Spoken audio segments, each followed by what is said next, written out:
오늘도 예배 자리에 오신 여러분들을 환영하고 축복합니다. 한 주 동안 잘 지내셨죠? 어제 비가 엄청 많이 온다고 예고가 되었었는데 다행히 얼마 내리지 않다가 그쳐가지고 걱정을 한시름 놓게 되었습니다. 겨울에 한복판에서 우리의 몸은 움츠러들기 마련이지만 이 시간만큼은 주님으로 인해 그리고 말씀으로 인해 마음이 따뜻해지는 복된 시간이 되기를 소망합니다. 우리 옆에 계신 분들과 이렇게 인사하며 시작하겠습니다. 주님이 당신의 참된 소망입니다. 주님이 당신의 참된 소망입니다. 미국의 기독교 작가인 필립 얀시의 하나님 당신께 실망했습니다 라는 책의 한 글귀를 읽어드리며 말씀을 시작할까 합니다. 하나님께 전혀 실망하지 않은 사람이 있다면 그 사람은 무신론자다. 무신론자는 기대할 것이 없기에 실망하지 않는다. 그러나 하나님께 자신의 삶을 바친 사람은 본능적으로 그분께 무언가 기대를 한다. 그 기대가 잘못된 것인가? 라는 글입니다. 여러분, 이 글에서 말하는 것처럼 무신론자는 기대할 것이 없기 때문에 실망하지 않습니다. 신에게 실망하지 않는다는 것이죠. 하지만 우리는 다릅니다. 우리의 기도와 우리의 바람들, 우리가 계획했던 것들이 이루어지지 않을 때 우리에게 하나님이 침묵하시는 것만 같을 때 가장 먼저 드는 감정이 무엇입니까? 바로 실망입니다. 더 나아가 하나님 저에게 왜 이러십니까? 저를 사랑하시긴 하신 겁니까? 하나님 당신이라는 존재가 정말 있는 것입니까? 이렇게 하나님에 대한 원망과 의심으로 넘어갈 때가 있기도 하죠. 하나님을 믿고 신뢰하기 때문에 하나님을 향한 기대가 다 무너졌을 때 우리는 본능적으로 실망할 수밖에 없는 연약한 존재라는 것입니다. 근데 여러분, 이것은 지금 우리만의 이야기가 아니라 위대한 신앙의 선배들도 마찬가지였습니다. 시편 6편 3절을 보면 다윗이 고난 중에 이렇게 하나님께 부르짖습니다. 주여, 어느 때까지입니까? 이 고통이 도대체 언제쯤 끝나는지 하나님을 향해 하소연하는 그런 외침이었습니다. 하박국 1장 2절을 보면 하박국 선지자도 마찬가지였습니다. 종교개혁을 통해 남유다의 회복을 원했던 요시야 왕이 죽고 악한 여호야김 왕으로 바뀐 후 남유다의 타락과 부패가 극에 달하자 하나님께 투정 부리듯이 이렇게 기도하죠. 살려달라고 부르짖어도 듣지 않으시고 폭력이다 하고 외쳐도 구해주지 않으시니 주님 도대체 언제까지 그러실 겁니까? 라고 말이죠. 오늘 본문을 보아도 우리는 이렇게 하나님께 실망하는 한 사람을 발견합니다. 그는 바로 세례 요한이었습니다. 요한은 광야에서 종교 지도자들에게 당당하게 회개를 외쳤던 사람이었습니다. 이후 예수님께 직접 세례를 주기도 했고 바로 그때 저 예수가 사랑하는 내 아들이요 내가 기뻐하는 자다라는 하늘의 음성도 들었던 사람이었습니다. 즉 예수님이 그리스도 메시아로 오신 분임을 직접 경험했던 사람이 바로 세례 요한이었습니다. 또한 본문 11절을 보면 요한은 예수님으로부터 선지자보다 나은 자요 여자가 낳은 자 중에 가장 큰 자라 인정받은 위대한 신앙인이었습니다. 근데 여러분, 오늘 말씀을 보면 요한도 우리와 마찬가지로 예수님을 의심하고 예수님께 실망하고 있습니다. 그 실망의 이유가 무엇이었을까요? 지금 요한의 상황은 옥에 갇혀있는 상황이었습니다. 당시 갈릴리 지역을 다스리던 분봉왕은 헤롯이라는 사람이었는데 헤롯은 헤로디아라는 여인에게 반해 20년 동안 살던 자신의 아내를 버리게 되죠. 그런데 아내를 버린 것보다 더 큰 문제는 이 헤로디아라는 자신이 사랑했던 이 여자가 헤롯 왕의 이복 동생인 빌립의 아내였다는 것입니다. 이 일로 요한이 헤롯을 강하게 책망하자 헤롯과 헤로디아는 회개하기는커녕 더욱 마음이 약해져 결국 요한을 옥에 가두어 버리고 말았던 것이죠. 그렇게 옥에 갇힌 세례 요한이었지만 그는 감옥에서도 여전히 그의 제자들을 통해 예수님의 소식을 듣고 있었습니다. 근데 3절을 보니까 요한이 제자들을 통해 예수님께 이렇게 질문하게 되죠. 오실 그분이 바로 당신 맞습니까? 우리가 다른 일을 기다려야 합니까? 이 말은 당신이 메시아가 맞습니까? 우리가 다른 메시아를 기다려야 합니까? 진짜 메시아인지 아닌지 헷갈리니까 정확하게 신분을 밝혀달라는 그런 요청이었습니다. 그런데 사실 요한의 이 질문에는 예수님을 향한 의심과 더불어 깊은 짙은 실망이 담겨있는 그런 질문이었습니다. 왜냐하면 요한은 메시아 예수님이 오시면 당장의 악한 자들을 다 심판하실 것이며 새로운 이스라엘을 만들어 주실 것이라 생각했기 때문이었죠. 하지만 예수님이 어떻게 하셨습니까? 아무도 심판하지 않으셨습니다. 심지어 자신을 불법으로 감옥에 가둔 저 헤롯을 포함해 세상에 수많은 악행을 저지르는 그 사람들을 보면서도 예수님은 침묵하고 계시는 건 아닙니까? 자신은 이렇게나 억울하게 감옥에 갇혀 있는데 예수님은 죄인의 대명사인 세리의 집에 들어가 그들과 함께 웃으며 먹고 마신다는 소문만 들려오니까 저분이 과연 메시아인지 아닌지, 내가 다른 사람을 기다려야 하는지 실망과 더불어 의심에 빠질 수밖에 없었던 것이었습니다. 그런데 이렇게 요한이 옥중 심정을 전하고 있는 제자들을 향해 예수님의 답변이 무엇이었습니까? 4절, 5절 말씀이죠. 예수께서 대답하여 이르시되 너희가 가서 듣고 보는 것을 요한에게 고하되 소경이 보며 안진뱅이가 걸으며 문둥이가 깨끗함을 받으며 귀머거리가 들으며 죽은 자가 살아나며 가난한 자에게 복음이 전파된다 하라 라고 말입니다. 근데 여러분, 예수님께서 요한에게 왜 이런 말씀을 하셨을까요? 예수님은 단순히 내가 이렇게 능력이 많다, 내가 이렇게 기적을 많이 행했다 라는 것을 자랑하는 것이 아니었습니다. 이 말씀은 평생을 사람들에게 말씀을 가르치고 전했던 요한이라면 단번에 알아차릴 수 있는 이사야 35장의 예언을 인용했던 것인데, 오늘 첫째 성서봉독이었던 이사야 35장 1절 5 그리고 5절 6절은 예수님께서 오실 때 일어날 회복의 역사를 이렇게 노래합니다. 광야와 메마른 땅이 기뻐하며 사막이 백합과 같이 피어 즐거워하며 그때 맹인의 눈이 밝을 것이며 못 듣는 사람의 귀가 열릴 것이며 그때 저는 자는 사슴같이 뛸 것이며 말 못한 자의 혀는 노래하리니 이는 광야에서 물이 솟겠고 사막에서 시내가 흐를 것임이라. 아멘. 그러니까 예수님은 지금 요한에게 이렇게 말씀하고 있는 것입니다. 요한아, 지금 너의 몸과 마음은 감옥처럼 춥고 어두워 보이지만 보아라, 이사야가 예언했던 그 회복의 날이 이미 시작되었다. 광야 같은 메마른 인생들의 꽃이 피고 영과 육이 회복되며 생명이 솟아나는 구원의 역사가 지금 내 손을 통해 이루어지고 있다. 그것을 보아라 라고 말입니다.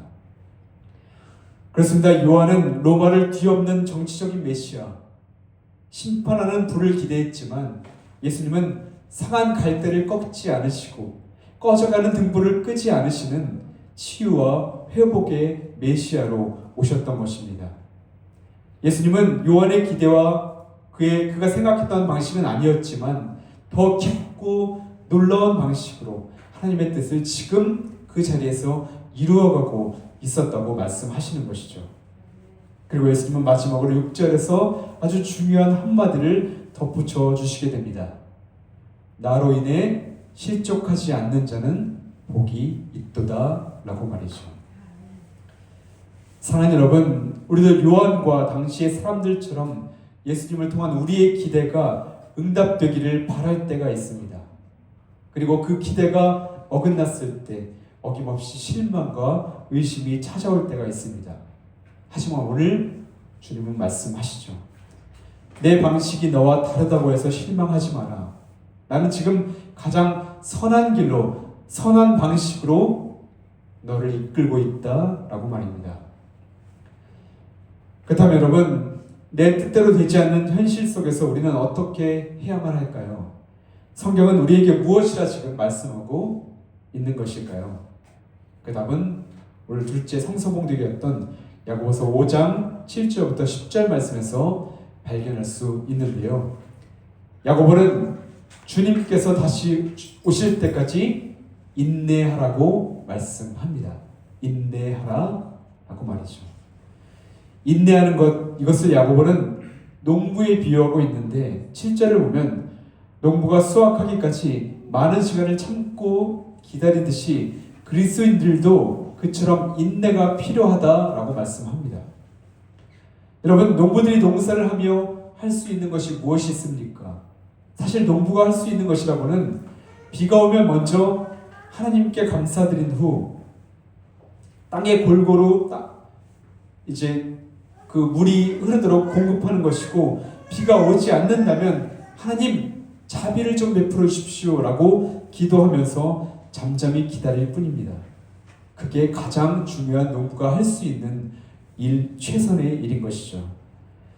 야고보서 5장 7절에 나오는 이른 비는 곡식이 자라기 시작하는 시기인 10월부터 11월경에 내려오는 비이며, 늦은 비는 곡식을 추수하기 전인 4월부터 5월에 내리는 비인데, 이른 비와 그리고 늦은 비는 농작물의 성장에 있어서 굉장히 중요한 역할을 하는 비라고 합니다.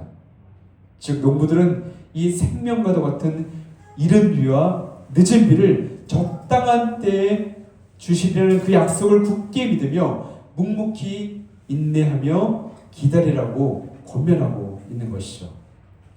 또한 10절 말씀에서도 인내의 본으로 선지자들을 언급합니다. 형제들아, 주의 이름으로 말한 선지자들을 고난과 오래 참음의 본으로 삼으라 라고 말이죠.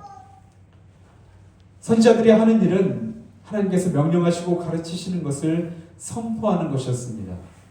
그렇다면 여러분, 하나님이 명령하시는 일, 하나님이 기뻐하시는 일을 했었다면 당연히 좋은 일만 있어야 하는 건 아닙니까? 바로바로 응답되어야만 하는 건 아닙니까? 그러나 구약의 선지자들의 삶을 보십시오. 그들의 삶은 수많은 박해와 고난들 뿐이었습니다. 때로는 불평도 하고 눈물도 흘리고 고통 속에 몸부림치며 주님을 의심하기도 하고 또 실망하기도 했습니다. 그럼에도 불구하고 선지자들은 끝내 주님의 인도하심에 순종했을 뿐이었습니다. 당장 내 눈앞에 문제가 해결되지 않을 때도 잠잠히 인내했고 하나님의 때를 간절히 기다렸던 것이죠. 욥의 이야기도 우리는 너무도 잘하지 않습니까? 욥은 하루 만에 모든 재산을 잃고 자식들도 모두 죽음을 맞이했습니다. 중한 병에 걸려 사는 것이 기적일 정도로 그는 고통 속에 몸부림쳤습니다. 아내마저도 욥을 향해 차라리 하나님을 욕하고 죽어버려라 라고 원망했습니다. 게다가 그의 친구들은 그를 위로한답시고 찾아와 네가 지은 죄가 있어서 그래, 하나님께서 이유 없이 너를 그렇게 하겠느냐 하며 자기 생각대로 다그칠 뿐이었습니다. 하지만 욥은 모든 것을 인내했습니다. 사랑하는 자녀들을 잃었음에도 인내했고, 부인의 야유에도 인내했고, 친구들의 비난과 오해에도 참고 인내할 뿐이었습니다. 물론 욥도 사람인지라 하나님을 원망하고 우리와 똑같이 불평하고 실망했습니다. 그러나 끝끝내 욥은 주님을 믿고 하나님의 때를 묵묵히 기다렸던 것이죠. 그렇다면 여러분, 구약의 선지자들과 욥, 이들이 이렇게 자신의 바램과는 전혀 다른 삶으로 이끄신 하나님에 대해 어떻게 이렇게 인내할 수 있었던 것일까요? 그들은 무엇에 소망을 두고 살아갔던 것일까요? 바로 고난을 기쁨으로 바꿔줄 하나님, 죽음을 생명으로 바꿔주실 하나님, 실망을 소망으로 바꾸실 하나님, 그 선하신 하나님께서 과거에도 그리고 지금도 그리고 앞으로도 나와 함께 하신다는 그 믿음이 그들을 인내하게 했던 것이었습니다. 사랑하는 여러분, 우리도 마찬가지입니다. 우리가 고난과 아픔 속에서 할 수 있는 최선은 하나님의 자비를 구하는 것이고, 모든 상황 속에서 하나님의 손길과 계획하심이 있음을 신뢰하는 것이며, 무엇보다 구원의 그날을 소망하는 가운데 믿음으로 인내하라라고 말씀하고 있는 것입니다. 잠시 마틴 루터의 하나의 일화를 여러분과 나누고자 합니다. 1546년 2월 18일 마틴 루터가 임종 직전에 작은 종이 조각에 마지막으로 남긴 메모가 하나 있었습니다. 그 메모의 가장 마지막에는 아주 짧게 이렇게 기록되어 있었죠. 우리는 거지다. 이것은 참이다. 우리는 거지다. 이것은 참이다. 라틴어로 적혀 있었습니다. 교회를 개혁하고 위대한 업적을 남긴 그가 왜 자신을 거지라고 표현했을까요? 이것은 하나님 앞에서 그 어떤 인간도 자신의 공로와 자격을 내세울 수 없고, 지금 내 상황도 내 환경도 심지어 내 생명까지도 모두 주님의 손 안에 있음을 신뢰해야 하며, 오직 하나님이 베푸시는 그 은혜만을 구하는 빈손의 마음으로 살아가야 한다는 마지막 고백이자 권면이었던 것입니다. 사랑하는 성도 여러분, 혹시 여러분의 환경과 상황 때문에 하나님께 실망하신 일이 있습니까? 그러나 그때마다 나의 실망과 의심을 잠시 내려놓고 주님께서 하신 약속의 말씀을 한번 떠올려 보시기 바랍니다. 야고보서 5장 7절, 주께서 강림하실 때까지 길이 참으라. 야고보서 5장 11절, 보라 인내하는 자를 우리가 복되다 하나니. 이사야 41장 10절, 두려워하지 말라. 내가 너와 함께함이라. 마태복음 11장 6절, 누구든지 나로 인하여 실족하지 아니한 자는 복이 있도다. 변치 않은 이 말씀을 신뢰하며 오늘 하루도 내 뜻과 생각을 내려놓고 주님의 때를 기다리는 인내의 기도를 드리기를 소망합니다. 거지가 빈손을 내밀어야 누군가의 도움을 받을 수 있듯이 우리가 하나님 앞에서 빈손을 내밀며, 하나님, 저는 아무것도 아닙니다. 주님의 은혜 없이는 살 수 없는 영적인 거지입니다.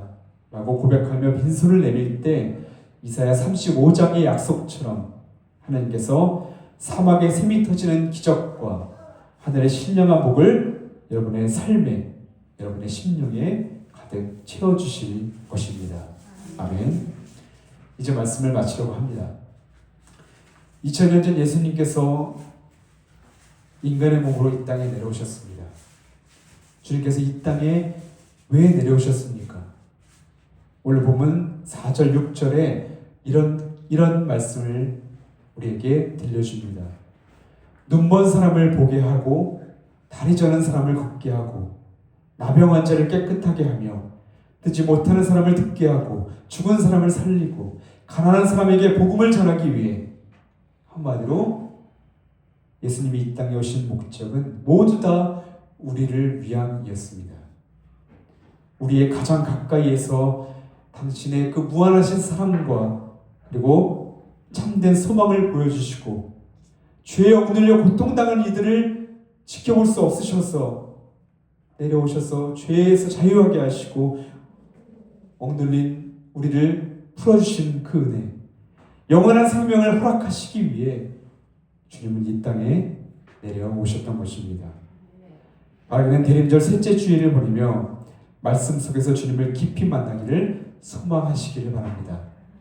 그리하여 실망의 한숨이 소망의 찬양으로 변하며 다가올 성탄의 날 우리를 위해 오신 그리스도라는 가장 소중한 선물을 다시 꺼내보며 세상에서 가장 큰 기쁨과 행복을 누리는 저와 여러분 되기를 주님의 이름으로 축복합니다.